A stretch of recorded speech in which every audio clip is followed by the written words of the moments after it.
Good morning and welcome everybody. I'm Roger Woodine, Director of Policy and Education at the Duluth Area Chamber of Commerce. I'd like to welcome you to this morning's forum. Introduce my friend and fellow moderator Chuck Frederick, who's the editorial page editor from the Duluth News Tribune, our partner in presenting these forums. Some acknowledgments this morning. I'd certainly like to thank our friends at the Duluth Playhouse for allowing us the use of their facility. They've been very generous and gracious in helping us with the logistics of these forums.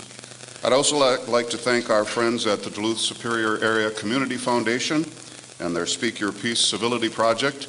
You were each handed a leaflet on the way in that laid out some expectations of behavior this morning. And I'd like you to remind you of those expectations. Please hold your applause until the very end. I'll close us out after the final remarks from our candidates and then allow you to please express your appreciation. We won't tolerate any shouting or heckling. No disruptive behavior of any kind will be tolerated. Chuck, with that, maybe you could start us off. Thank you, Roger. I just want to mention, I've already seen you weren't allowed to bring signs into the theater. Holding up your T-shirt is like holding up a sign, and we won't tolerate that either. I hope you have another shirt on underneath, of course, but I want to welcome those watching at DuluthNewsTribune.com and My 9 on television. I welcome our candidates. I thank you so much for being here. It's a great part of the democratic process. I want to point out the woman in the front row, Chris Verican. She's our timekeeper, and she'll be the only one allowed to hold up a sign. She'll hold up signs letting you know you have 30 seconds left, a minute left to speak, and then when your time is up. And so keep an eye on her, and you got a good sight line to her. As I mentioned, candidates' answers will be timed. Opening statements are going to be 2 minutes. There will be no rebuttals on opening statements. Questions will be 2 minutes, and then we'll offer all the candidates a chance for a 1-minute rebuttal. And then at the end, we'll have 2.5 minutes for closing. Congressman Nolan, as the incumbent, we gave you the opportunity or the option of either speaking first or having the final say at the end. You or your campaign chose to have the final say. So then to decide who was speaking first this morning, we flipped a coin. Roger and I did last week, and Mr. Sandman won the honor of speaking first at the opening here. So with that, we'll get started. We'll start with opening remarks. It's 2 minutes to kind of introduce who you are, what your top priorities are, your reasons for running, whatever you want to say for 2 minutes. And Mr. Sandman, we'll start with you, sir. Thank you. Well, first of all, thank you for being here in the debate, Duluth Playhouse. I'm Ray Skip Sandman. I'm a resident of Duluth. I've been here for 25 years. I'm a Vietnam vet, a tribal elder. And my opening remarks is that, as a lot of you know, that I oppose the polymet mine up there, that the copper sulfite mining. I'm for women's equal rights, debt reduction for the students and student loans, and we'll go from there. Thank you very much. Congressman. I'd like to begin by thanking the Duluth Chamber and Duluth Tribune for getting us all together and giving everybody a chance to see the candidates and where they stand on various issues.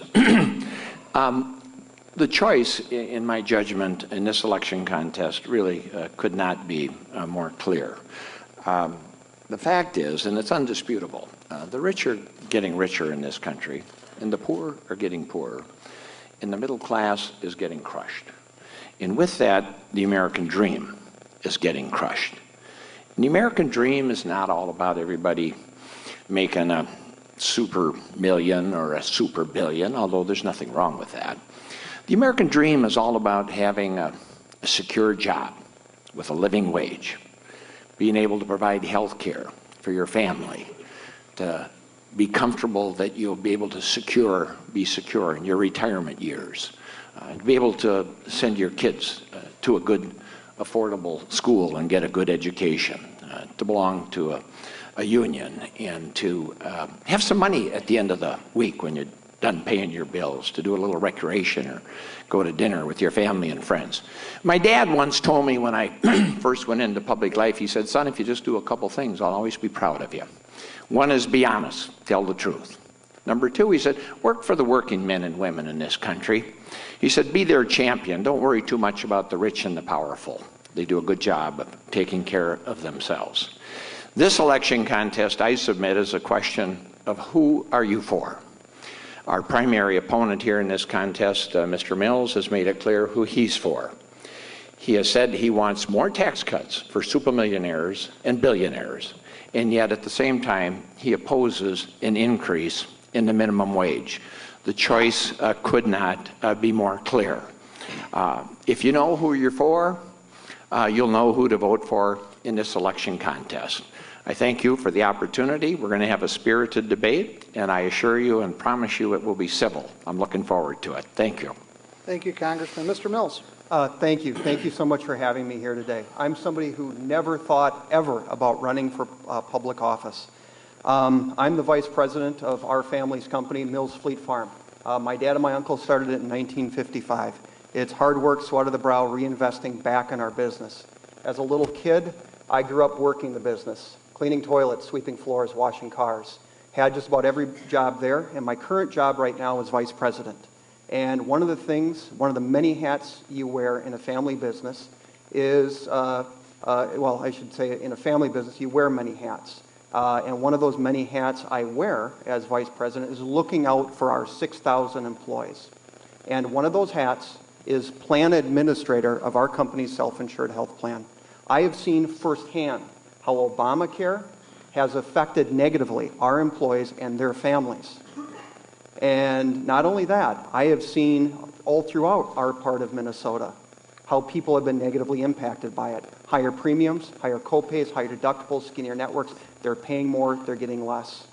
Congressman Nolan, well, he wants a single-payer model, government-run. Every time government has tried to assume the control or the production of a product, good, or service, every time costs have gone up and quality has gone down. There's never been an exception to that, and anybody who's ever studied economics knows that. Also, I got outspoken about Second Amendment issues. Congressman Nolan gets back to Congress, and he wants to ban semi-automatic rifles, the ones he thinks that look scary, and have the government tell us how many bullets we can have in our gun. That earned him a failing grade, an F rating from the National Rifle Association. In our family, we have something called the hunting camp doctrine. If at hunting camp you complain about something, you get the job to fix it. So that's why I'm here today, underneath the hunting camp doctrine. I've been complaining about it, so I'm off the bench, putting skin in the game, and I'm going to go to Washington. And you know what? There's a lot of things that we have to stand up for our part of Minnesota. And Congressman Nolan is wrong on so many of those issues. Thank you. Thank you all very much. You've touched on some of the issues we're going to get to, but we're going to begin this debate, this candidate forum, by talking a little bit about some of the accusations that are out there, some of the ugly charges that are out there, some of the maybe negative stereotypes, and I'd like you to address those. Congressman Nolan, this isn't necessarily me talking, but they say you're as far left as the Tea Partiers are right. You're a has-been, an enemy of the Second Amendment, and you don't even know how to hold a gun safely. Sir, how do you respond to critics who say you've been wrong for the 8th District? Well, I'm not sure where to begin. There have been so many charges and allegations. So many here. insults, I know. Yeah. There's 191 members of the Democratic caucus, and about 100 of them are judged to be considerably more liberal than I am. So the fact is, I'm a moderate, and I do have a right-wing Tea Party art on my I guess he's on your right, okay? He's on my left, and I guess I got someone probably a little more to the left to me on my right, or your left. But I'm just not sure where to go here. But let's just take the F rating from the NRA.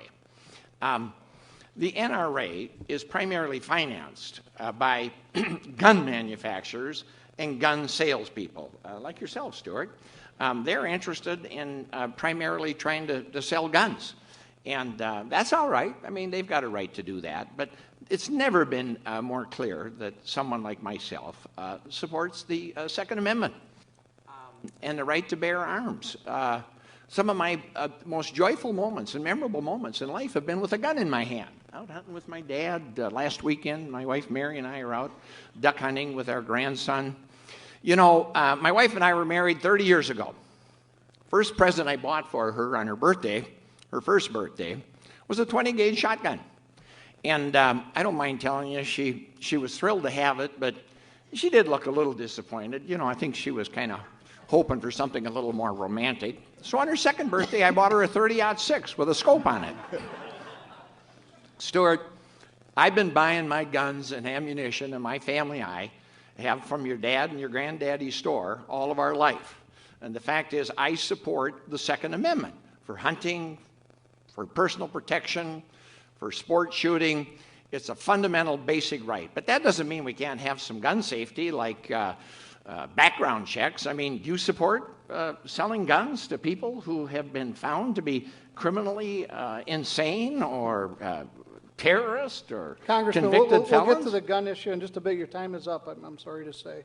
Mr. Mills, the knock against you, millionaire partier, doesn't know how the challenges faced by most Americans.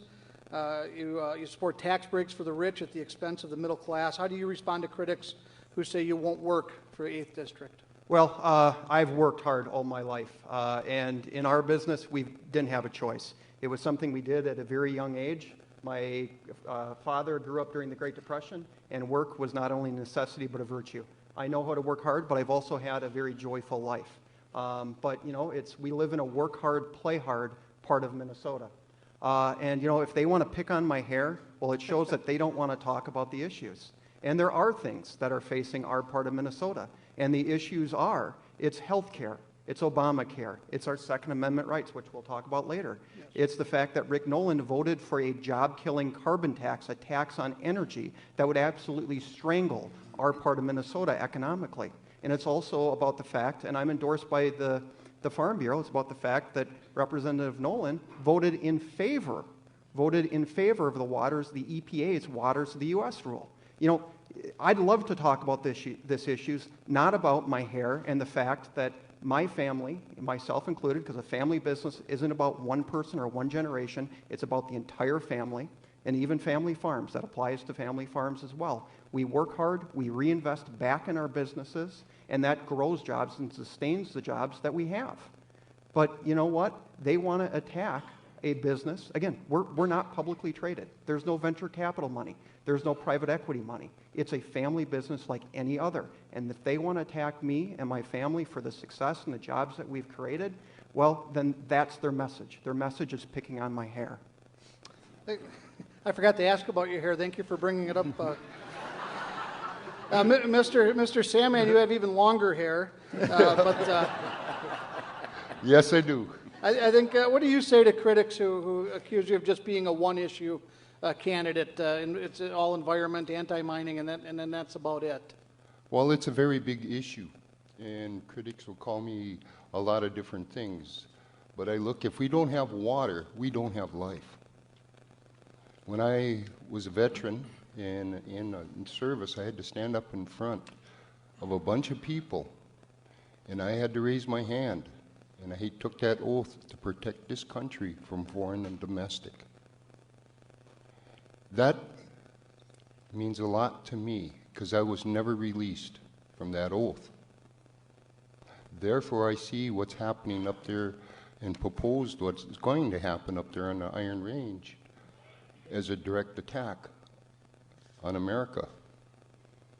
They'll come in, they'll do their processing and extracting, but then when that's done, they pack up and leave. They don't care about the people, they don't care about the mining, they don't care about the environment. We do not have the science to clean up a spill. If you look at history of that type of mining throughout the world, there's never been a safe one.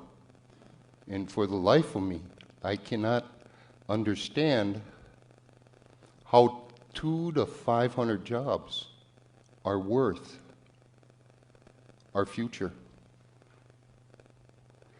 Once that stuff gets into the water, there's no guarantee. It'll destroy our tourism, which brings in northern Minnesota about $200 to $800 million per year. How many jobs will be lost when it leaks? How many? Doesn't matter which party you are, but we have to do the right thing. both my opponents here say something completely different. Short term. I don't. I look for a long term. We need that here in northern Minnesota. We need someone looking after our children and after our future generations. It may not happen in our time, but 20, 30 years down the road, it will. Thank you very much, Mr. Sandman. We'll get back to the mining issue in a minute. In the meantime, I'm going to offer each of the candidates a chance for a 1-minute rebuttal, up to 1 minute if they want it, on these negative type stereotypes and their responses to it. Congressman Nolan, would you like 1 more minute? Yeah, I would. Mr. Mills says there's never been a federal government program that worked. Stuart, I submit you might want to take a look at Social Security. You might want to take a look at Medicare, and I know your party platform calls for privatizing and abolishing both of them. Most people would agree they've worked quite well. With regard to clean air, clean water, I remember when they had to haul clean water, drinking water, into Duluth because the water was so polluted. I remember when the lakes and rivers were so polluted that they were catching on fire and that acid rain was destroying our forests and lakes. I don't apologize for supporting clean water and clean air. I've got as good an environmental record as you'll find of anyone in the country, and I don't apologize for that. And as for the ACA, my goodness, people with cancer and heart disease and Parkinson's are now able to get affordable insurance because of that. People are able to keep their kids on their insurance. People are protected from bankruptcy. Women are not charged more for the same policy that a man is charged for. You really oppose those things and want to repeal all those important advancements? Of course there's things that needed to be changed in the Affordable Care Act, but it's done a lot of good for a lot of people. And I've heard you say that there are not many people who suffer those circumstances. Well, I'm here to tell you there are a lot of people who suffer those circumstances and are grateful for the Affordable Care Act. Thank you very much, Congressman. Mr. Mills, 1 minute. Yes, just to correct a couple things.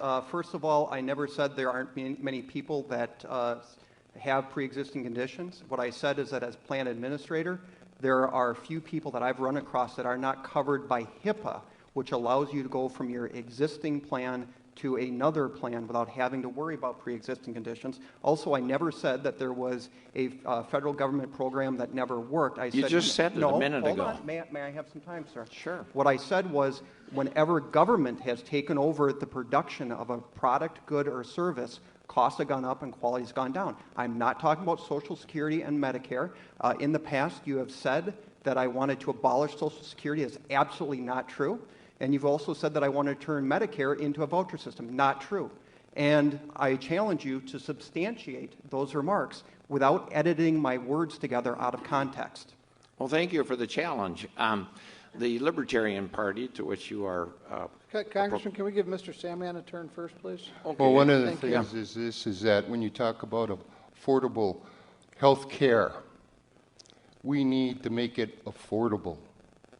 We need to make it affordable. That bill needs to be taken out, and we don't have to start from the bottom up again, but we need to pull the best parts out of there and make it affordable. If you're a single mother with 2 children or 3 children, you cannot afford what is being offered out there now.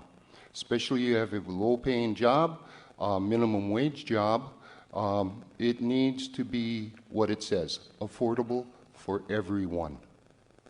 Very good. Thank you, Roger. Okay, thank you. Thank you, gentlemen. Farmers in agribusiness frequently complain that North Dakota oil shipping is tying up the railroads, impacting delivery of crops to market. Discussion of that issue often leads to the question of pipelines. What is your position on safe transport of oil, the backlog of the commodities to market, and ultimately where do you stand on expansion of pipelines? Mr. Mills? Well, certainly I support expansion of pipelines. Representative Nolan said that he supported the Keystone Pipeline. Then he got to Washington and voted against a bill that would have made it that much more closer to that project going forward. He said he was for the Enbridge-Sandpiper Pipeline, and then he said, well, but just not on this route.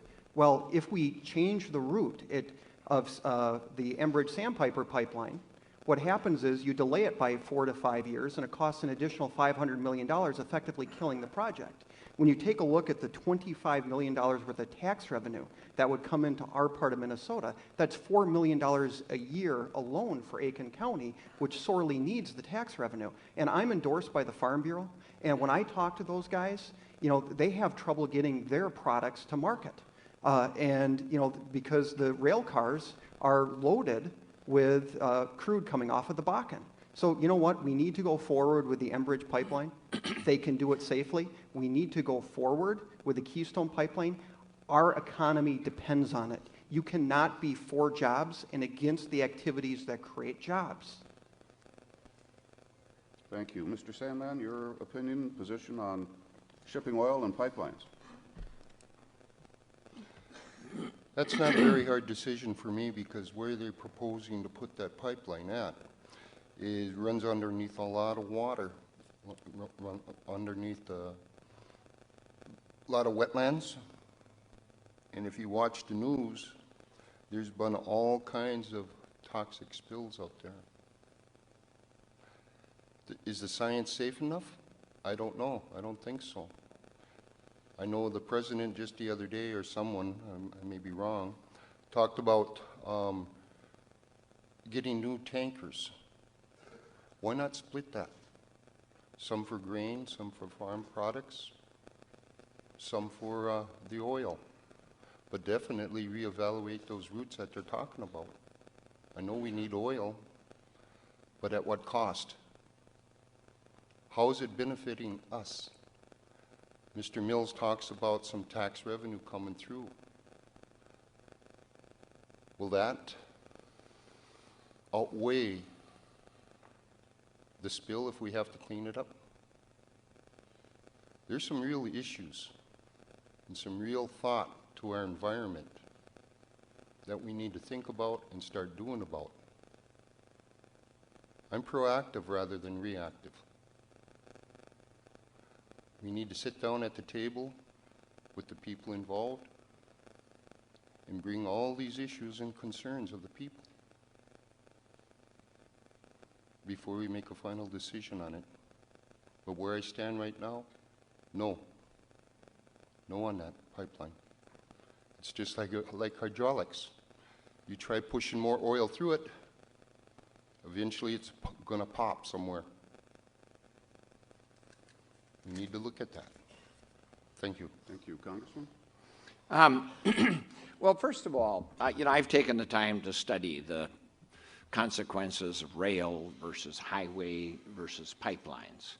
And to be sure, there are problems associated with each and every one of them, and none of them are perfect. But with regard to Sandpiper and with regard to Keystone, you know, I do in fact support both of them. But Mr. Sandman's made a couple of good points here. And I would like to add to that. First of all, there's probably 40,000 miles of pipelines running through Minnesota right now. Every road's got a pipeline running down it, and they're everywhere.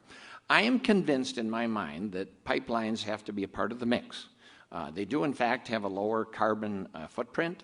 They do are less prone to danger and to accident, and if we use American steel in those pipelines, as I have proposed in my legislation, they will be even safer.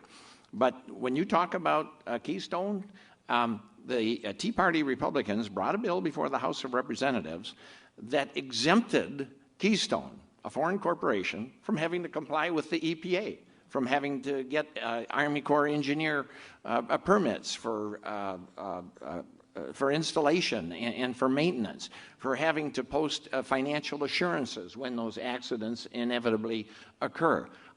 Would you have voted for a bill like that? No, I'm for the Keystone and I'm for Sandpiper, but I want it to be done right. We have proven that we have the technology and the know-how to do these things and to do it right if we have the political will. But we can't let foreign corporations come in here willy-nilly and have their way with us. And the same can be said of Sandpiper. Mr. Sandman has pointed out that some of that is going through some very fragile soils and waters.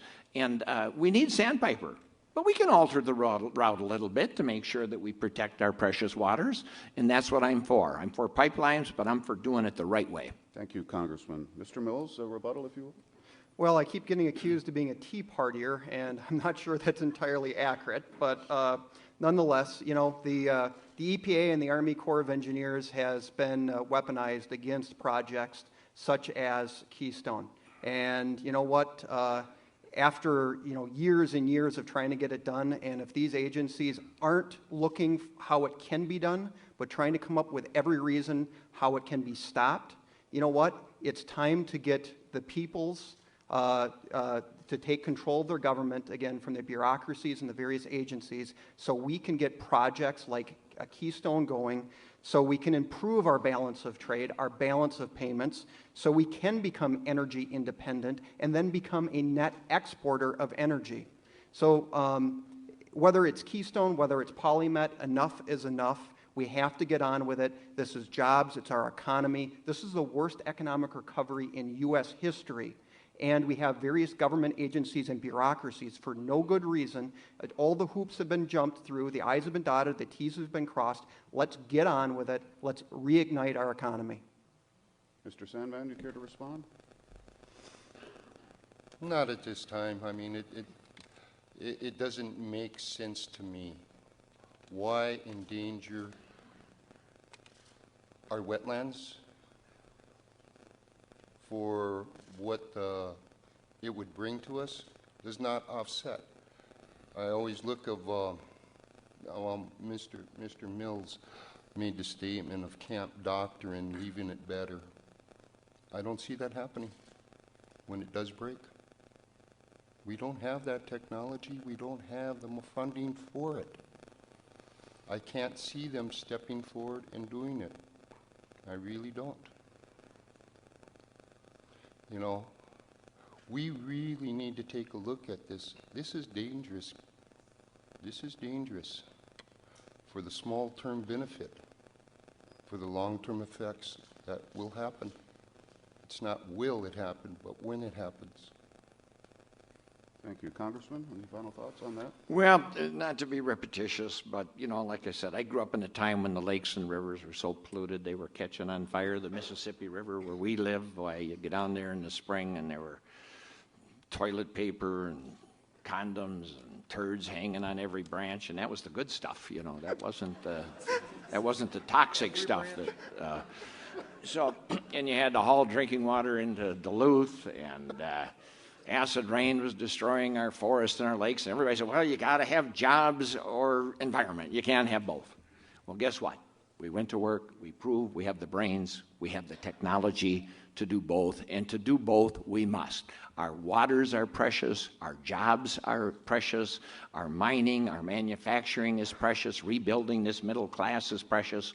And with regard to the economics of that, you don't rebuild the middle class by giving more tax cuts to the super rich and billionaires and fighting against a minimum wage for people that have to work 2 and 3 jobs just to make a living. That's not rebuilding the middle class. That's not restoring the balance. And that's not restoring the American dream. Thank you. Thank you, Congressman, for the soundbite. Next issue. Perhaps the most polarizing issue in northern Minnesota, and of course we're in northern Minnesota, has been precious metals mining, the copper nickel mining. The people who say that the government is dragging their feet, the agencies are dragging their feet, it's taking too long, it's taken 9 years. Other folks that say it can't possibly be done safely. Gentlemen, where do you stand on copper nickel mining? Can it be done safely? Do you have any confidence in that at all? And Mr. Sandman, this is your big issue. We'll start with you, sir. No, it cannot be done safely, not at this time, and even though we do not have the science for that. So I oppose that wholeheartedly because I know what it can do and what it will do. Just about a month ago, a mine up there in British Columbia broke and dumped 5 billion gallons of toxic waste into the river. Now, it's the same technology that the mining is proposing to make a containment field for that polluted water. But where they're looking at putting that is already in a mine that is already leaking into the watershed. So I don't support that at all. But what I do support is the Northern Lights passenger train. I think my opponents will agree we need to get big money out of Congress. We need to stop giving subsidies to the corporations. We need to have the corporations start paying their darn taxes. Now we can redirect some of that funding into northern Minnesota so that we can go on with other projects that are less environmental deadly. And we talk about 200 to 300 jobs. Northern Lights, they were talking about the other day, 13,800 jobs for the 8th District. That's something to look at. They may be temporarily, but 3-4 years down the road, maybe something else will happen. We don't need that mine up there. So. Thank you very, very much. Representative Nolan on precious metals mining, sir. Well, first of all, I grew up on the Iron Range, the Cuyuna Range. Mining is a huge part of what we do and who we are. Our economy, it's been set up here, is based on timber, taconite, tourism. Nobody enjoys the great outdoors more than we do up here. Our water, our forests, our lakes, we treasure them. That's why we live here. But I reject the argument that because something has never been done before safely, that it can't be done. There was never an internal combustion engine. There was never a catalytic converter, or there was never a scrubber on a coal-fired power plant to scrub the sulfur out of them. We didn't have the scrubbers to take all the toxic waste out of our lakes and our rivers and our streams. I submit that we now have the technology. We now have the brain power. All we have to have is the resolve and the will to do it right. And, you know, on your right here, my opponent suggests we should do away with all these EPA regulations and onerous rules and regulations, which, by the way, have cleaned up our air and our water. And in little over one generation, increased life expectancy in America from about 47 to about 90, maybe one of the greatest achievements in the history of humanity. No, I submit that we must be compliant with good, sound environmental rules and regulations, and we have the technology to move ahead with mining, ferrous and non-ferrous mining. These are minerals that are badly needed. It's a huge part of our jobs, our economy, our culture, and we need to protect our environment just as well, because that too is a critical, essential part of our economy and our culture. Thank you very much. Mr. Mills, sounds like there might be some common ground here. Well, not really. You know what? I'm for it. You know what? The PolyMet it's amazingly well thought out. The science, the engineering is there. After 9 years, there's no reason why we shouldn't be going forward with it. Obviously, Mr. Sandman is against it, and we're not quite sure where Representative Nolan is. In the last election cycle, he blasted Jeff Anderson and Representative Krvac for their support of the Strategic Minerals Act, and then went and voted for it. Nathan Ness in the Duluth News-Tribune had a scathing guest editorial which outlined Rick Nolan's, Representative Nolan's, flip-flops. Also, most recently in September in the Duluth News-Tribune, they were talking about how he's hedging his support of PolyMet. And the Daily Cost did a scathing editorial complete with a video outlining Representative Nolan's flip-flops. So he can say he's for it right now, but where is he going to be tomorrow? And, you know, you can look at all this stuff is online. It's not really did not, did to. Just go look it up for yourself. Thank you. Thank you. 1 minute, Mr. Sandman, if you'd like. We don't have the science for cleanup when it happens. Simple as that. I look at what's happening now without the mine being there. We have the metal mercuries that are in the water, in the fish already. 1 in 10 babies here in northern Minnesota show a higher elevation of that metal in their blood. Our babies, what will happen when this happens? It's not if, it's when. It's when it happens, we were the ones that are going to suffer. Our children are the one that's going to suffer. Your grandchildren. It won't affect us right now.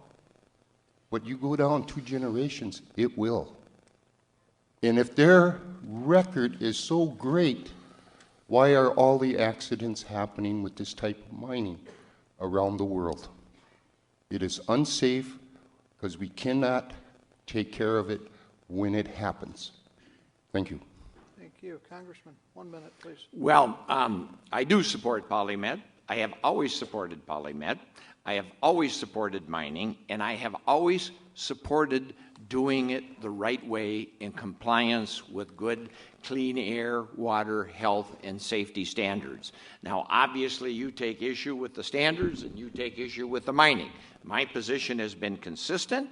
It has been clear, and you can say that's being on both sides of the issue, and I would say, yeah, you're darn right it is. I am for mining, and I'm for doing it the right way.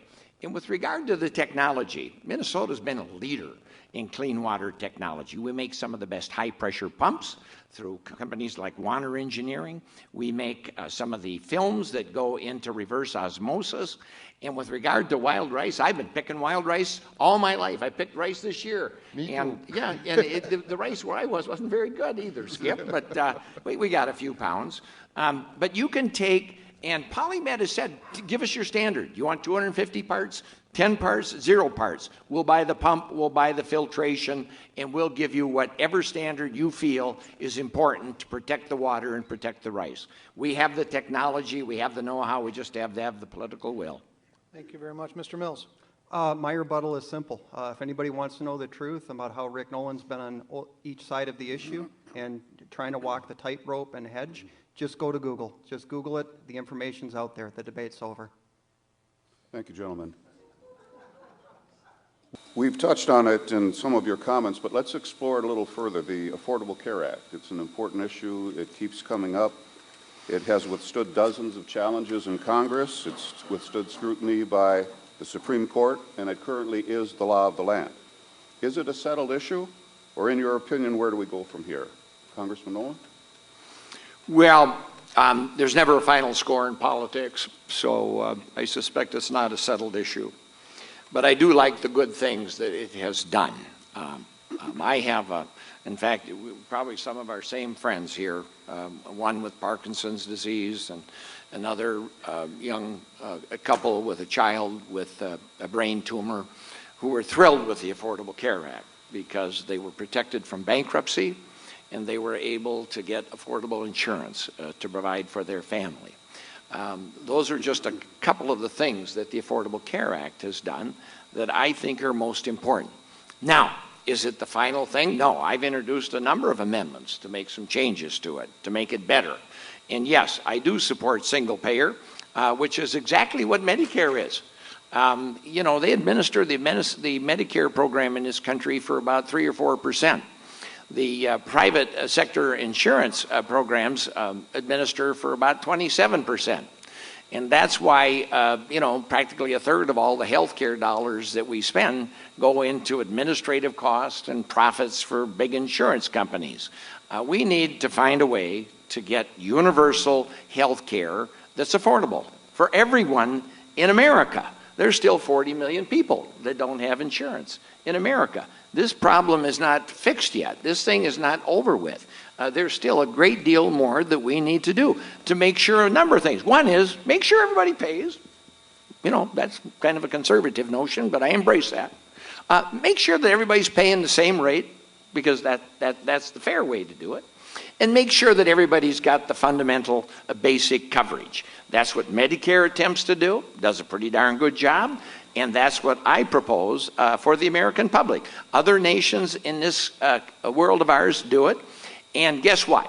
They provide health care for lower costs than what we do, and they get better results in terms of life expectancy, infant mortality, and all the rest. We can do better, and I'm committed to it. Thank you. Thank you. Mr. Mills, the Affordable Care Act? Well, first of all, what cannot continue will not continue.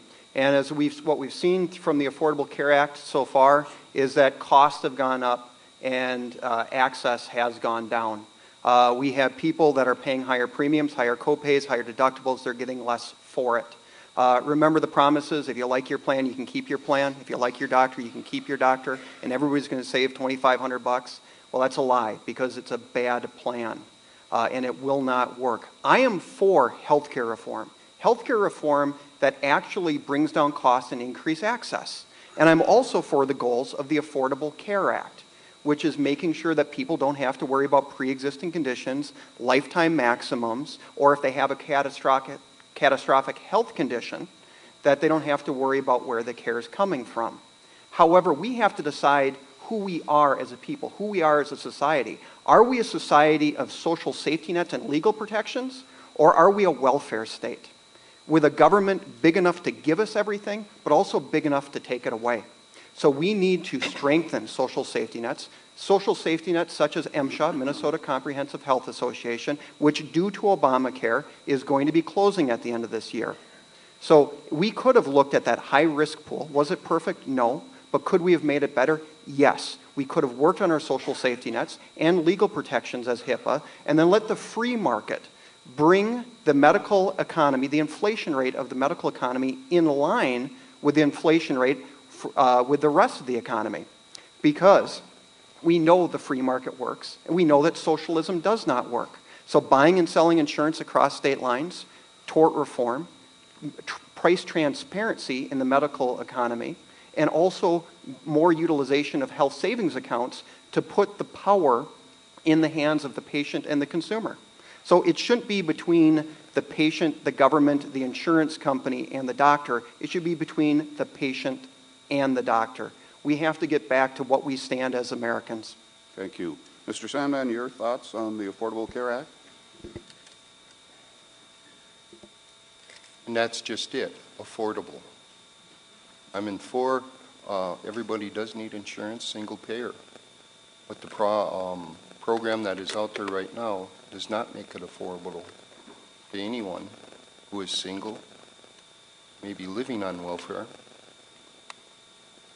maybe having a minimum wage jobs, working at McDonald's. It's not affordable. I don't say we scrap the whole plan, but we definitely take it off the table and we fix the thing. If other countries in the world can do this, why not us? We are driven so much by profit and greed by the corporations, insurance companies, they forget about their people. And that's us. So it needs to be looked at, analyzed, scrutinized, and make it affordable, darn it. Affordable. Thank you. Thank you. Congressman, rebuttal, if you will. Well, you know, Mr. Mills now is saying he supports many of the things that are in the Affordable Care Act, but somehow you want to repeal it. Talk about double speak. It's starting to, you know, smell like the barn on a warm Sunday afternoon here. The fact is, you know, you keep talking about free market, you keep talking about affordable. Why do you think we had to abandon the free market and establish Medicare? Because people couldn't afford it. That's why. And why do you think we need some changes now? Well, first of all, we got to rebuild the middle class. They can't afford anything with the minimum wages, and you oppose an increase in their minimum wages? And you find it personally offensive that the super rich millionaires and billionaires should have to pay more taxes? You know, I quite frankly find it a little personally offensive that you would want to deny a working men and women in this country a living wage. Because then they might be able to afford some health care regardless of whether it was in the private sector or the public sector. But let's not throw these slogans around about socialism and government control and taking over. We're looking for some common sense solutions here to get affordable health care to everybody in America. It's a fundamental right where I come from. and we need to rebuild this middle class so people have some income to afford a lot of things, like a home, and to afford to feed their children without having to work 2 or 3 jobs. That's what this contest is all about. Thank you. That's what this choice is all about. It's a question of who you're for. Thank you, Congressman. Mr. Mills, I suspect you have a response? Yeah, how much time? He covered a lot of ground there. First of all, I've always been, he says that it's smelling like the barn, I believe. How I've talked about how I would handle health care reform, I've always been consistent. And again, if that's your accusation, substantiate it without editing my words together out of context. As far as the minimum wage is concerned, those jobs are stepping stone jobs. They're designed for 16 and 17-year-olds to get their first job, to get the skills and the experience they need to get the next paying job that they have. The fact that there aren't jobs after those is a stunning indictment of the failure of the Democrats that have been in control of this economy for the last 6 years. We shouldn't be removing those stepping stones. We should be reigniting our economy because, in the Bakken oil fields, nobody's talking about minimum wage. They're talking about jobs and economic prosperity, and things are happening. And the other thing, too, is that, Representative Nolan talked about common sense solutions. I hope that single-payer, government-run health care is not a common sense solution to what we need to do with our health care economy. Thank you, Mr. Mills. Mr. Sandman, would you care to respond? Well, once again, we got to have it affordable. I talked with some people here about 3-4 weeks ago, and just to make a living, this young man had to work 3 part-time jobs. That is not acceptable in a country like ours. He could not afford to have the insurance. So it needs to really be looked at, analyzed, taken apart, and make it affordable for everyone. No one here in this great state or in the United States should have to work 3 jobs at minimum wage and still suffer. No one. This is supposed to be the land of opportunity. I don't see no opportunity there at all. Thank you very much. Well, we couldn't possibly have this forum without talking about guns, gentlemen. I watch your TV ads. It's like watching the hunting channel sometimes. So let's talk about guns, both in the context of the tragedies of mass shootings, but also in the context of protecting and respecting our Second Amendment rights. And Mr. Mills, we'll begin with you. Oh, thank you. First of all, we need to enforce the laws that we currently have rather than making up new ones. It doesn't make any sense when the laws that we have right now go unenforced. But also, I'm somebody who will stand up for your Second Amendment rights. Representative Nolan has earned an F rating from the NRA. That's a failing grade from the National Rifle Association. And again, if anybody wants to debate that, they can go to nolanrecord.com and see how he earned that failing grade, or go to the National Rifle Association's websites themselves. It will settle the debate pretty quick.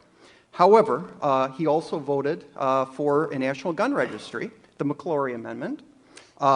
He wanted to ban smaller framed handguns back in the 70s, and then he gets back to Washington, D.C., and then he goes on the Sunday morning talk show circuit and starts talking about banning semi-automatic rifles, the ones that look scary to him, and to have the government tell us how many bullets we can have in our gun. You know what? Representative Nolan has more than earned his failing grade, and in Washington, D.C., I will stand up for your Second Amendment rights. Thank you. Thank you. Mr. Sandman. Well, I totally support the Second Amendment as a veteran. I've been trained to use guns, but there needs to be some tweaking with the registration and background checks to keep the psychopaths and crazies, as I would call them, from getting their hands on that. So we need to dig deeper, more into the background checks and not allow the school shootings to happen. Guns don't kill people. People kill people. So that system is failing. So we need to look at that process of registration and background checks for anybody, any type of gun, buying that. And that's a start. But I do support your right to bear arms. Everybody's rights to bear arms. But we need to do more background checks. Thank you. Thank you. Congressman. Stuart, what I said on CBS Face the Nation is that I don't need an assault rifle to shoot a duck. And I don't. Perhaps you do. You know, maybe you should spend more time at your shooting range. But the fact is, right now, you can only have 3 shells in your gun when you're shooting ducks. The fact is, there have been numerous safety measures that have been passed over the years that have not in any way abridged the right of our right to bear arms. That's just the hard, cold fact of life. You kids can't go to school with a machine gun and a grenade launcher. That was outlawed a long time ago. But that doesn't take away our right to bear arms. The right to bear arms, as Skip pointed out, is fundamental. Many of us have taken the oath to safeguard and protect that right. And with regard to the NRA, I'm going to repeat it again. It's been made clear that the NRA is made up primarily of Washington lobbyists in $1,000 suits lobbying for gun manufacturers and the people who sell guns. The NRA guys that I hunt and fish and hang out with, I've seen surveys that show that 3 out of 4 of them support background checks. Do you really want the right to sell guns and arms to people that are convicted violent criminals and terrorists and people who have been found with serious mental illness? Do you want the right to sell guns to those people? What do you have against background checks? Gun safety is one thing. Protecting our Second Amendment rights is another. And I support our Second Amendment rights. I love to hunt. I love to fish. I love to sport shoot. And my wife, quite frankly, we live in a rather remote location and glad to have some guns around for personal protection.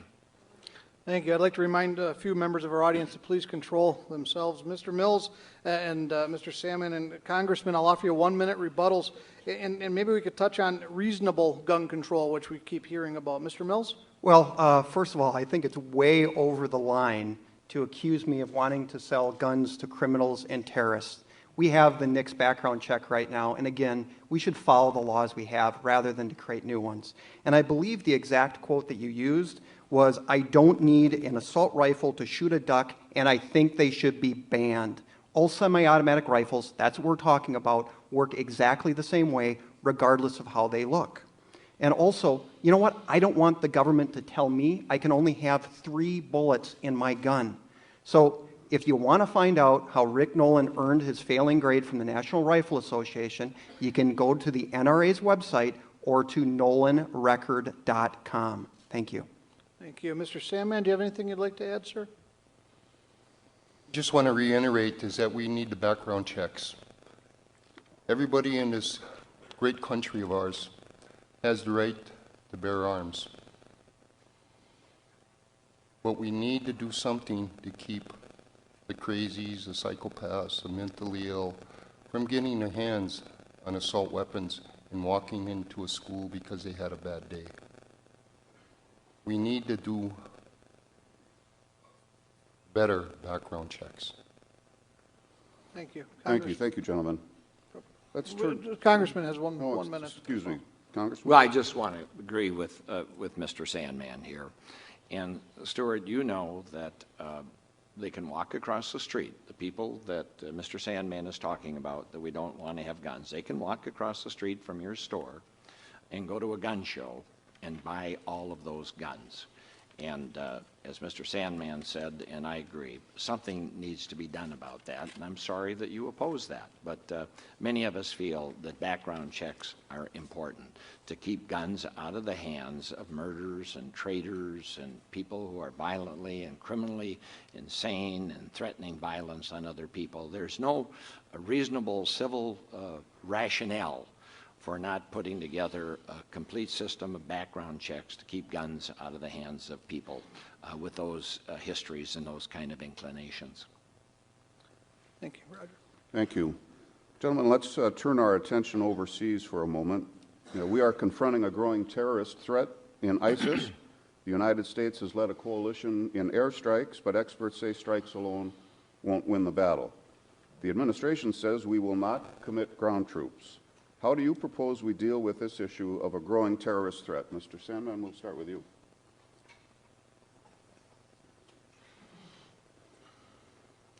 The first statement I'd like to make, America should not be the world's policeman.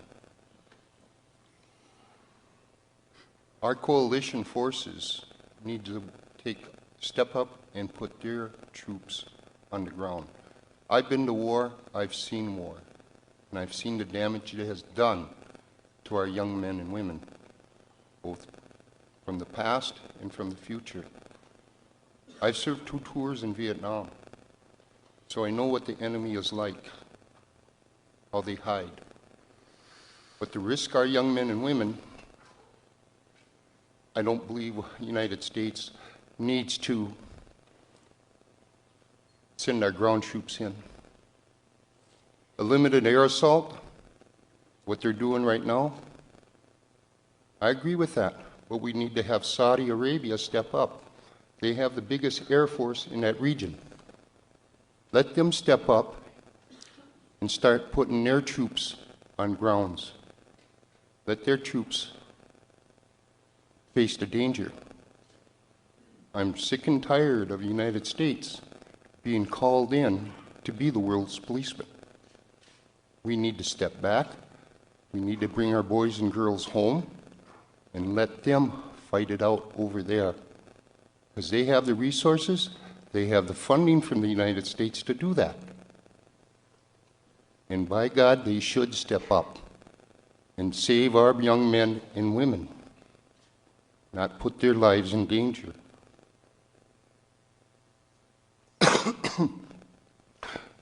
So, you guys know where I stand on that. So, thank you. Thank you. Congressman? Well, I've lived in the Middle East, studied the language, studied the culture, done business throughout that region, got a pretty good feel for the people over there. And a couple things. One, very complex. Things are never quite as they appear. But I'll tell you what some of the facts are.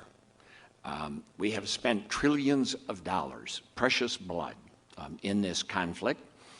And either directly or indirectly, we have supplied arms and munitions to just about every single element in that fight over there. We started giving arms to the Mujahideen. They morphed into Al-Qaeda. They're the people who attacked the World Trade Center. We supported Saddam Hussein. We know he used chemical weapons because we gave them to him. Then we decided to overthrow him, and we decided to support the Shiites and Maliki. Mother would have called him Malarkey. We then, after they persecuted the Catholics and the Christians and the Jews and shut down the churches and the synagogues and told them to get out of there or they would kill them, as well as the Sunnis. Then we gave money to the Sunnis. They called it the Awakening, so that they could protect themselves against the Shiites.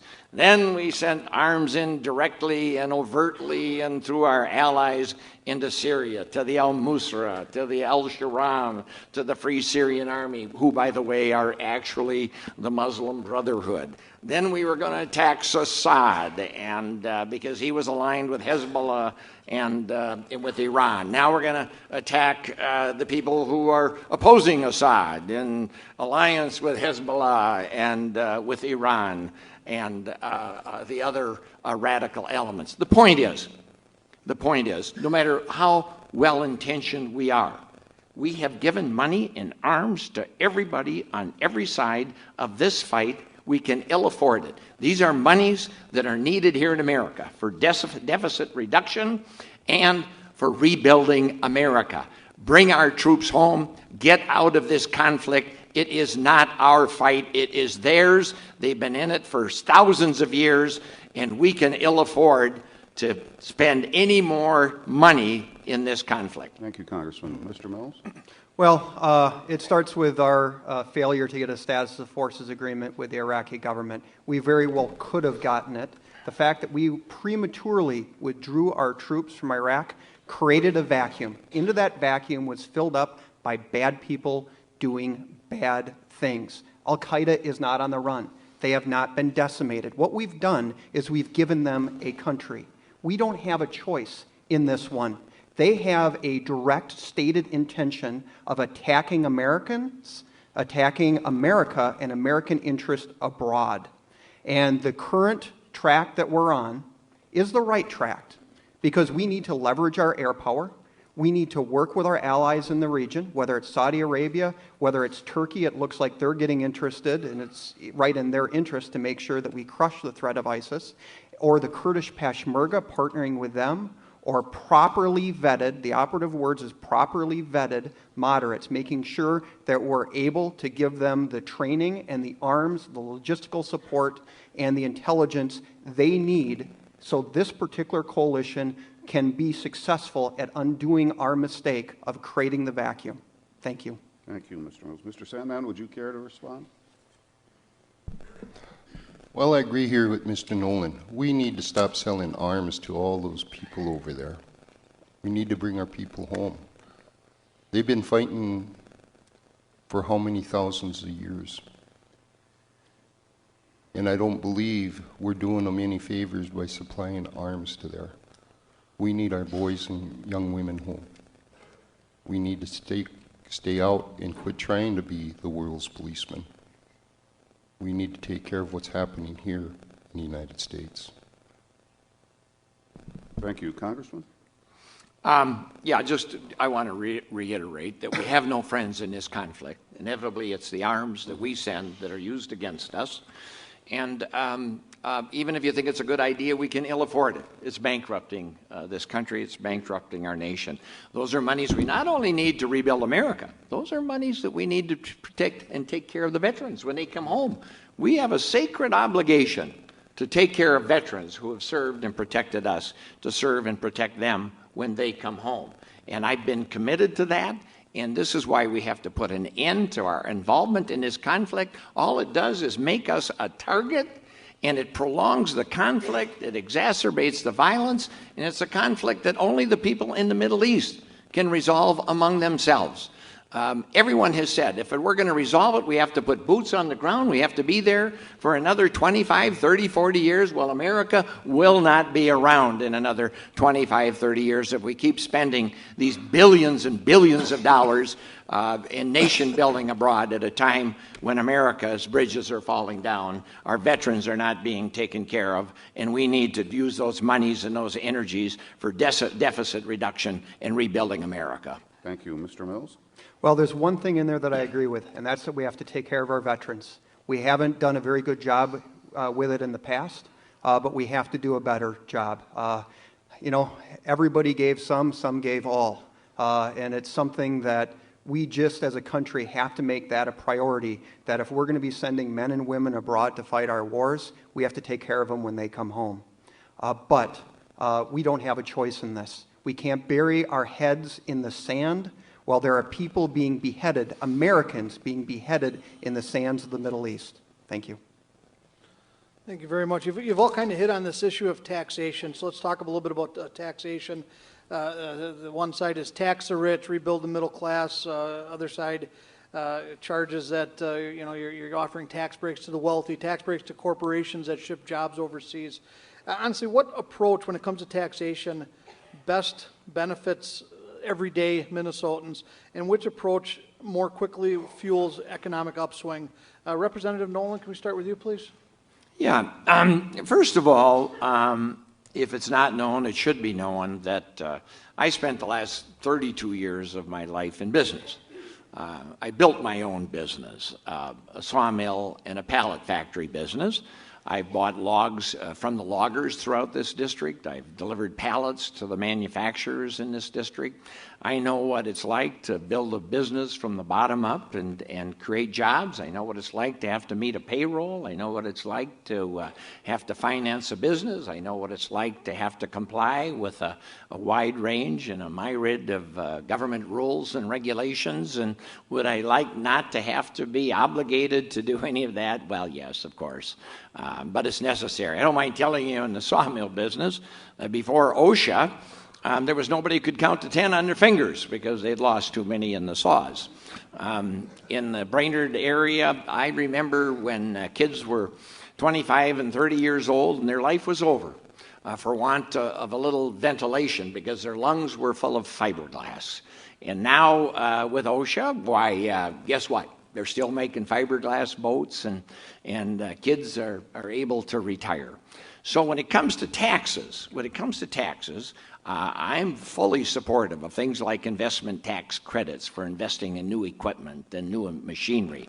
I'm fully supportive of government programs to facilitate innovation and new business starts and entrepreneurship and new business activities. The Small Business Administration, for example, something we were able to take advantage of in creating our business, which, by the way, my children own that business today, and they're doing very nicely with it, with sawmills in Emily, Minnesota, and Reamer, Minnesota, and a pallet factory, and supplying pallet parts, and they're doing quite well.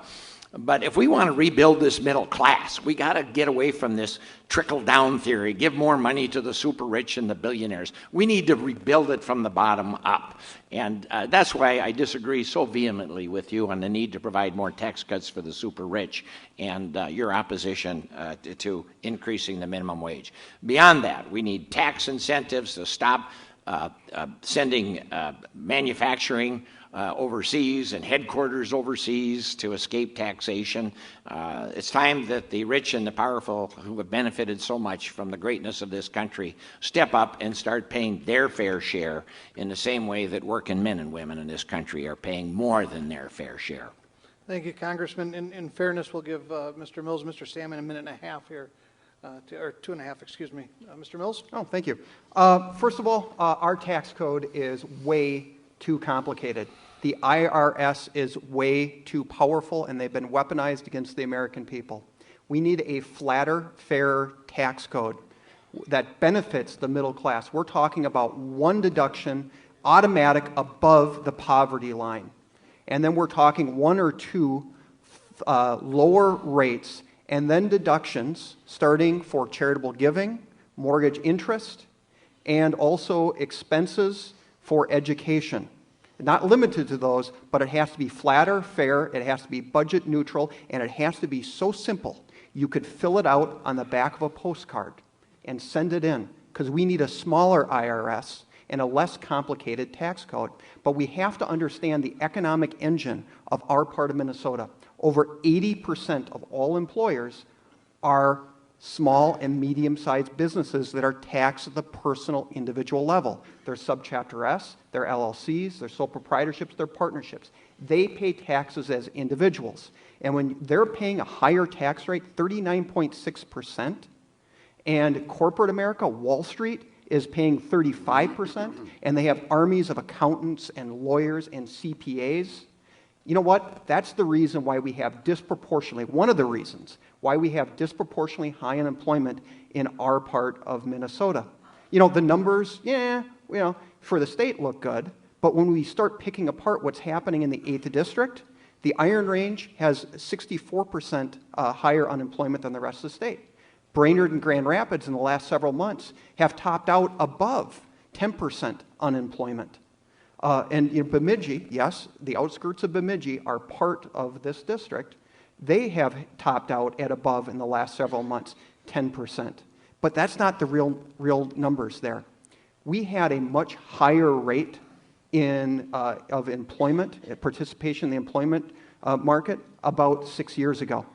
Thousands of our friends and neighbors have given up looking for work altogether, and we have underemployment. We have people working 2 or 3 or 4 part-time jobs, and we've talked about that, because they can't find a good paying or a higher paying job that fits their skill levels. And that's indicative of an economy that is not working, that is sputtering in fits and starts. And if we want to make sure our part of Minnesota has a great economy, we have to look at reigniting Main Street business from, again, Main Street up, not from Washington, D.C. or Wall Street on down. And we need to look at getting projects like Sandpiper going and making sure PolyMed is going. We know how to do it. We just have to go and do it. Thank you, Mr. Mills. Mr. Sandman, your philosophical approach to taxation? Well, I agree with Mr. Mills there. The IRS is a big monster out there lurking in the dark, waiting to strike. But where I'd start with that, I would start making sure that we get the money out of the corporations. Stop that subsidies. I could be wrong, but last I heard it was like $500 billion a year. Make the corporations start paying their taxes. You know, $4 to $5 billion there. I believe in a strong tax base, but it doesn't need to come from the backs of the middle class. It doesn't need to come that way. We need to start looking at the top. They say the trickle-down effect. It doesn't trickle down at all. It only goes so far. So when you talk about taxes, yeah, we need a flat tax break that is fair for everyone. Everyone, not just the ones at the top. Then we can have some money that we can do some things here in Minnesota. We can redirect that money. If I'm elected, I'll do the best I can to redirect that money. We need to get the money out of government. We need to put it in the pockets of the people. That's you, my friends. That's you. Thank you. Thank you. Congressman Nolan, 1 more minute on taxation, if you'd like. Well, a couple things. Stuart, and a lot of people like to talk about the tax rates of 38% and 35%. Let's talk about reality. Recent tax study here in Minnesota found that the average person making $1 million or more is paying an effective rate of 13%, not 35 or 38%. And the average person making $30,000 to $50,000 a year is paying 31%. So the one who made $1 million's only got $870,000 left to get by on for the year, and the person making $30,000's only got $20,000 left to get by on for the year. Stuart, you made more money with the salary that your family pays you sitting here in an hour and a half than the minimum wage earner will make in a week. One of your fellow employees came up to me, said, and he did the math, and he found out he'd have to work for your company for 33 years to make what your family pays you in a year. The fact is, the rich are getting richer, the poor are getting poorer, and the tax policies are exacerbating and accelerating that, and in no small part responsible for that. And nobody is for penalizing the rich. On the contrary, we just want the rich and the powerful to pay their fair share. And we reject this trickle-down theory of economics. We support increasing minimum wages and living wages and rebuilding the middle class, because that's how you rebuild the promise of America. Mr. Mills, I assume you'd want to respond to that? Well, yes. At the very beginning, Representative Nolan was making a great case for tax reform. But then he started talking about our family's business. And yes, we have been successful. We do make a profit. That's the purpose of business. And, you know, whether it is through profit or whether it is through your paycheck, anybody who is in business knows that that's an opportunity to reinvest back in your business, to sustain the jobs you currently have, and to create new ones. And that's our business model. That is Fleet Farm's business model. We work hard, sweat of our brow. Sometimes we have calluses on our hands. They may get a little bit bloody at times. But then at the end of the day, we hope to make a profit and to pay ourselves good wages. But that's an opportunity to reinvest back in our business, and that is our entire business model. Again, we're not publicly traded. There's no venture capital money. There's no private equity money. What we've been able to do is make sure we're able to grow our business off of our own profits and off of our own wages and reinvesting those back in our business, and we make no apologies for it. Mr. Sandman, any final thoughts on taxation? We need to do the right thing. We need to do the right thing for the happiness and survival of the middle class. We need to get that money out of those corporations and have them start paying their fair share. Then we can look at funding some of our social programs that are out there. We need to start with the rich and bring it down. We pay enough taxes already. We don't need to burden ourselves with any more. Just having it be fair. Having it be fair for everyone. Thank you, gentlemen. In respect of our time together this morning, I think we have time for one more question, and then we'll go to closing comments. So let's talk about Social Security, Medicare, and Medicaid, all designed to provide for a social safety net, if you will. But most would agree that that net is fraying with each passing year of inaction by Congress. What would you propose be done to begin to address the problems that we know are coming? Mr. Mills? Well, first of all, actually you set that question up perfectly. A promise made is a promise kept, and we have to keep our promises to our seniors. But also we have to be cognizant of those programs are going to reach insolvency in circa 2034. That's in about 20 years. And after identifying the problem, we have to come together on a bipartisan solution, because we don't need to do to Social Security and Medicaid what the Democrat Party has done to America with Obamacare. It has to be both houses of Congress, both sides of the aisle, putting all options on the table to make sure that we are able to make good on those promises to our seniors. And as far as Medicare is concerned, we have to look at the underlying medical economy. The increase in inflation in the medical economy is killing Medicare. Not only that, we have taken $716 billion, that's $1 billion, out of Medicare to pay for Obamacare. And if anybody thinks that's a phony accounting number, or that somehow that went to benefit Medicare, you can talk to the people in the home health care industry. They've had about $50 billion taken out of the Medicare home health care, and we have seniors that are depending on that. We need to put that $716 billion back into Medicare, because those are real cuts, regardless of what anybody tells you. Thank you. Thank you, Mr. Mills. Mr. Sandman, your thoughts on Social Security, Medicare, and Medicaid? We need to put the money back in. But we also need to change that thought that is in Washington, where they consider Social Security an entitlement. We, the workers, built that fund up.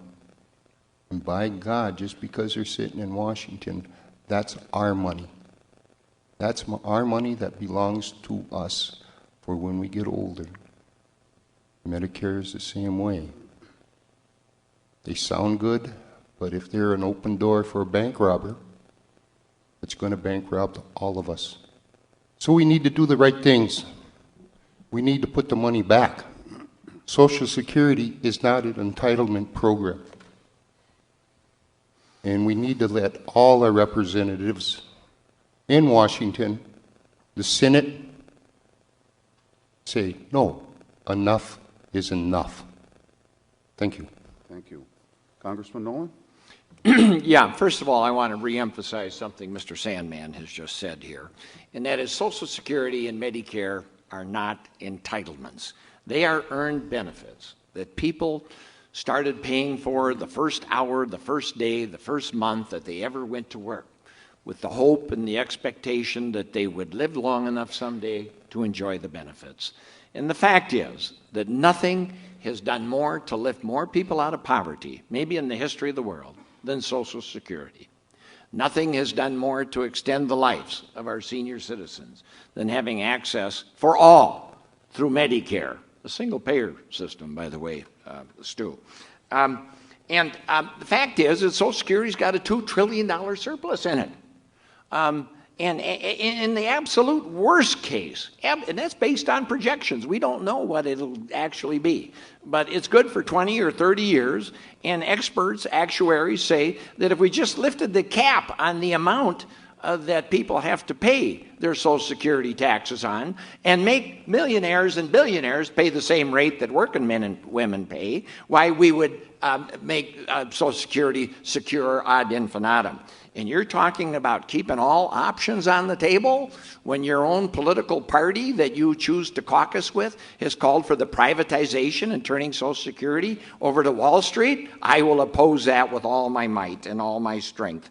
And you're talking about, in the same case with Medicare, taking and turning that back over to the insurance companies, where 1/3 of all of our health dollars go into a big insurance company profits and senseless, costly administration. No. There are ways that we can reduce health care costs, and there are ways that we can protect Social Security and Medicare without turning Social Security over to Wall Street and without turning Medicare over to the insurance industry. We had that once about a time. And if you think costs are bad under the Affordable Care Act, you better go back and read how vastly accelerating the costs of insurance were under the so-called free market system that you embrace. They were much worse. And we've got to fix it. We've got to have improvement. We've got to keep moving forward. We have to protect Social Security and Medicare. Thank you. Mr. Mills, a response? First of all, yes, there have been some Republicans that have advanced different ideas, but those are not me. And so for Representative Nolan to attempt to put words in my mouth because somebody somewhere in the Republican Party advanced one idea, you know what? I can only state what I believe and what I will stand for in Washington. Well, you're the one who said all options are on the table. They're not for me. Sorry. No, that's quite all right. Anyways, can I start over in the time? That was rude, but it's understandable. Okay. Basically, I don't want anybody to put words in my mouth because I want to stand for what I stand for and what I will stand for you in Washington, D.C. And I believe in preserving and protecting Social Security and Medicare. But we have to be cognizant of the fact that these programs have a date of insolvency, and we can't just keep kicking the can down the road. Thank you. Thank you. Mr. Sandman? I was kind of enjoying the argument here. I mean, it's just, wow. You guys are good.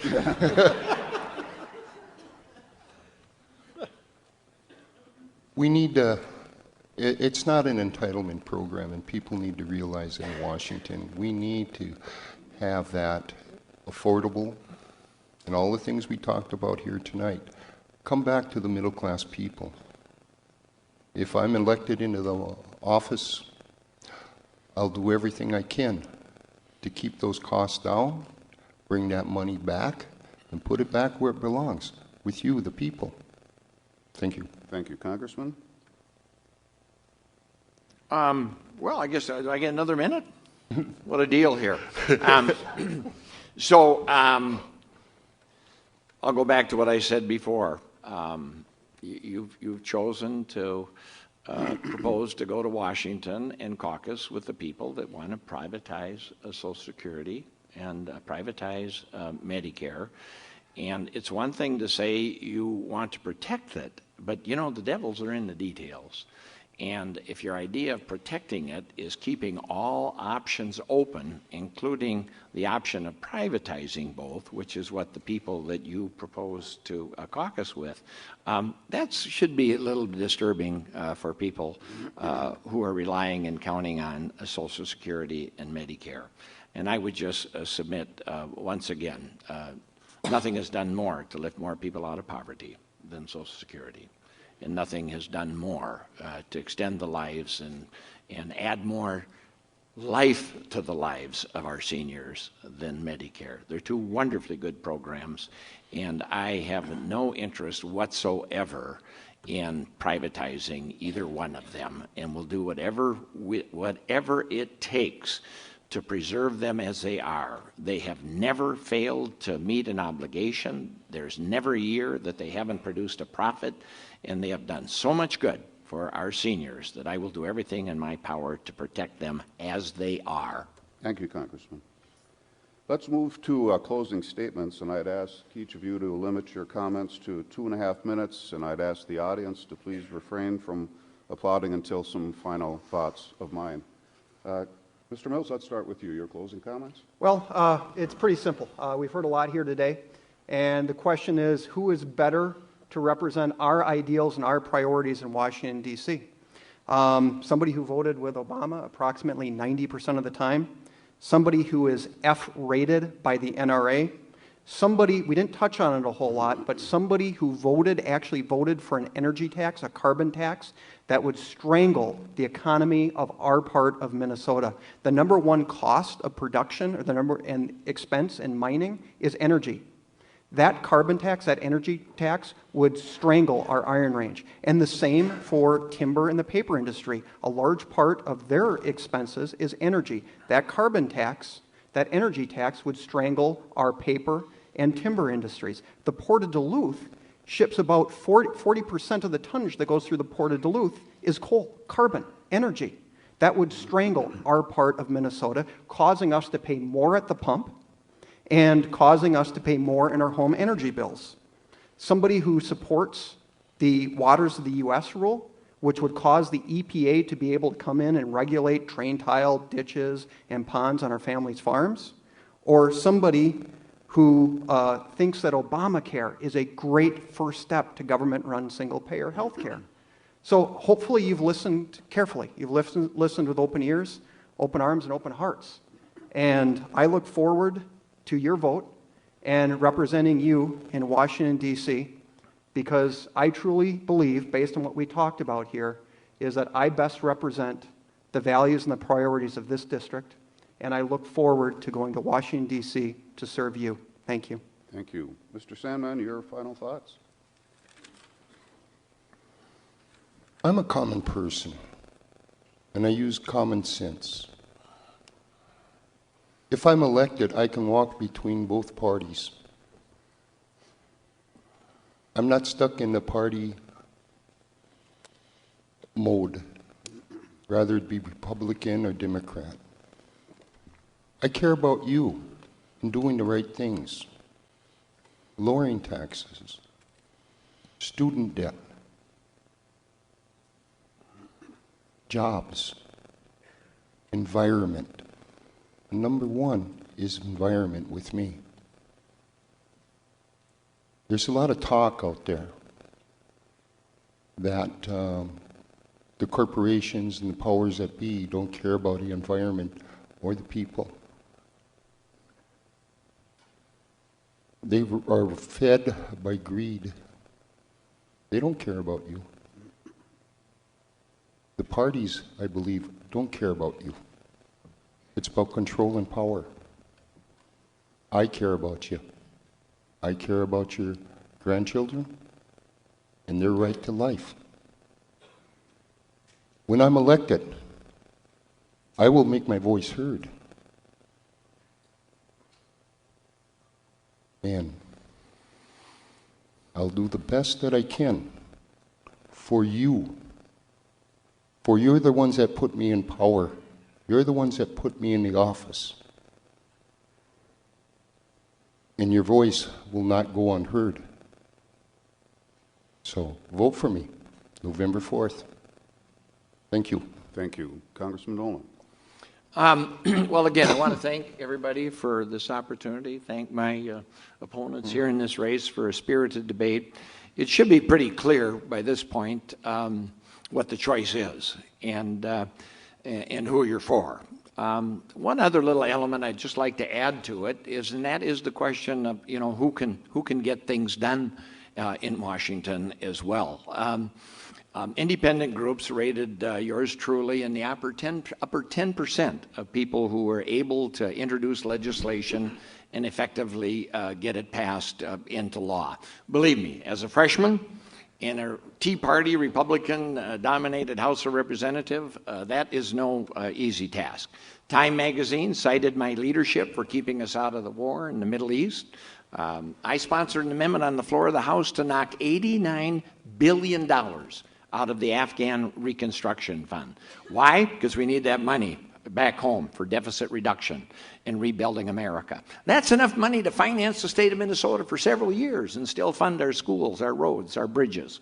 I helped write the Farm Bill, I helped write the Water Resources Bill, I sponsored a bill to make it streamline the regulations for manufacturers like Cirrus, creating all kinds of good jobs.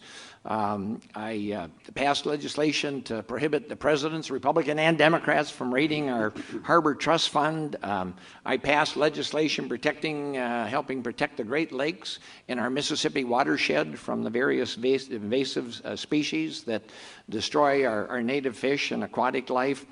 I secured 3,000 acres for the Fond du Lac Band of the Chippewa Nation that had been stolen by settlers following the Treaty of 1854. My staff and I have worked with government, private agencies, private non-public to secure well over $300 million in grants for roads, for bridges, for airports, for our harbors, for our schools. The point is, there is a longer list. Mining executives as well as mine workers support my candidacy. Energy executives as well as energy employees support my candidacy. You know where I stand on all these issues. You know who I'm for. I think people just have to ask who they're for, and the decision on who to vote for should be easy. Well, thank you. And we'll leave it there, gentlemen. Thank you all for your participation. This morning, we appreciate this opportunity to have a discussion on the issues. Chuck, thank you, and our partner at the Duluth News-Tribune. Thanks to the Civility Project folks. And, of course, thanks to the Playhouse for the use of their facilities. Thanks again. Enjoy the rest of your day.